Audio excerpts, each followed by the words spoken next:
Bonsoir à tous, j'espère que vous allez bien, j'espère que vous avez passé une bonne journée. J'espère que l'énergie du soir est bonne, ou si elle ne l'est pas, eh bien, j'espère que vous allez arriver à remonter en énergie.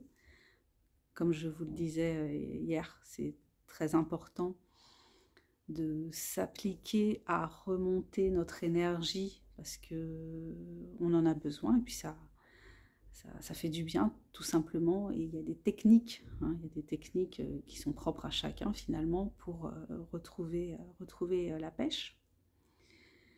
Ce soir, j'avais envie de vous parler de cette citation que vous connaissez peut-être. Alors, je crois que c'est d'Anthony Robbins, mais je ne suis pas sûre. Donc, si quelqu'un a la source, ben, ça m'intéresserait. Donc c'est cette phrase qui dit si l'on fait toujours ce que l'on a toujours fait, on obtient toujours ce que l'on a toujours obtenu. Si l'on fait toujours ce que l'on a toujours fait, on obtient toujours ce que l'on a toujours obtenu. Phrase à méditer, phrase qui je trouve colle bien avec le réel, avec ce que l'on peut expérimenter, ce que l'on peut constater dans sa vie de manière empirique. Par exemple, quelqu'un qui ne prend pas soin de lui au quotidien. Pour prendre un exemple basique, comme par exemple l'alcool. Voilà, donc quelqu'un qui va boire plus que de raison chaque jour, ben, il y aura des conséquences à assumer au bout d'un certain temps.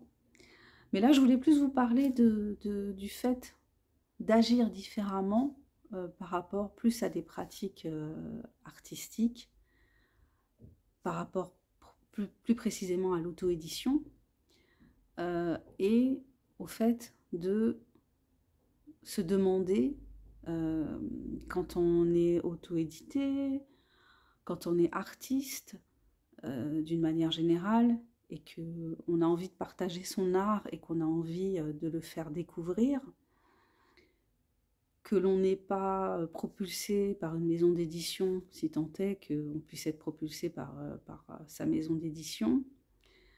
Si on n'a pas le mécène qui va faire que notre travail va être plus facilement reconnu, entre guillemets, que notre travail va être distribué, si on est soi-même son porte-parole, le porte-parole de son art, eh ben, qu'est-ce qu'on est prêt à faire pour que des gens découvrent notre art?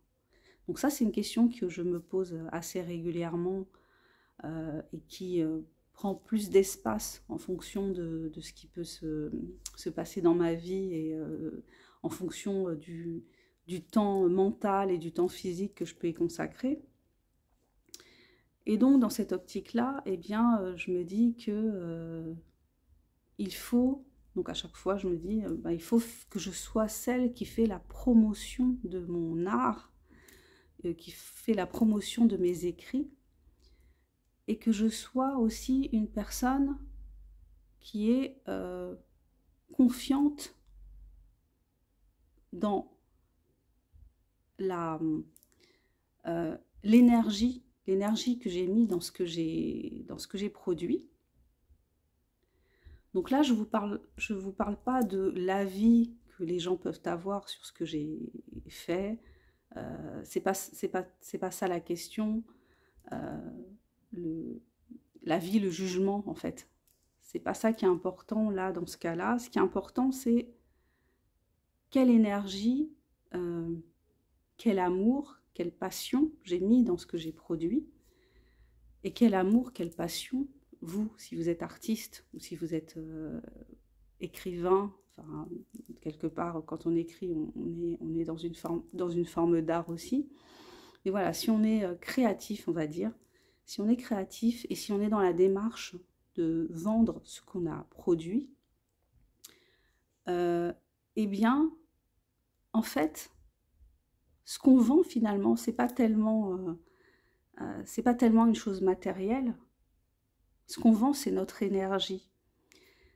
Et avec toute la difficulté que ça peut impliquer de vendre notre énergie, parce que l'énergie que j'ai mis dans ce que j'ai écrit, dans ce que j'ai produit, c'est pas forcément ce que les gens vont ressentir, vont comprendre.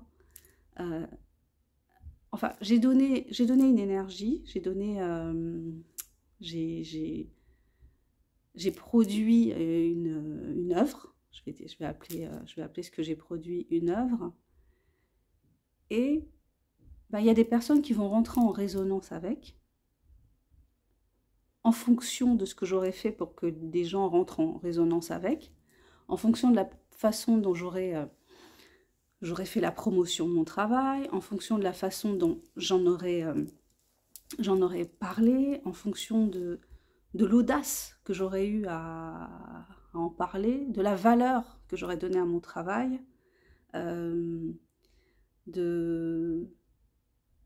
du courage aussi que j'aurais eu à m'affirmer et à m'afficher aussi en tant qu'écrivain sans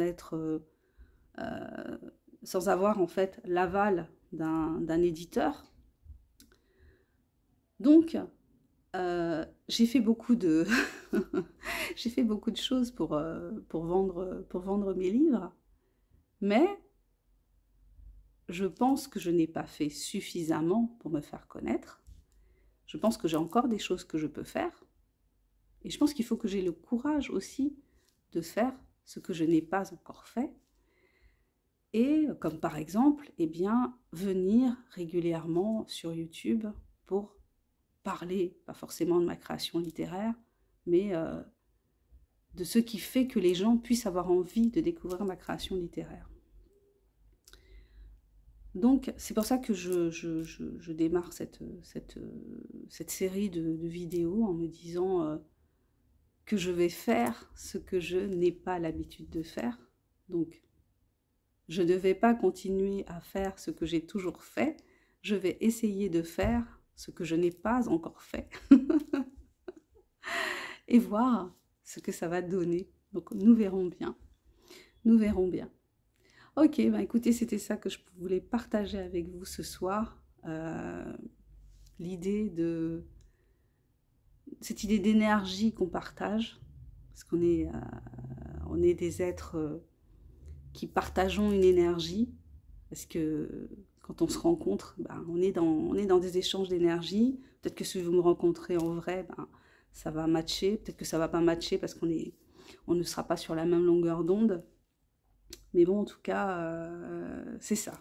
On partage des énergies. Nos créations sont des énergies. Et c'était...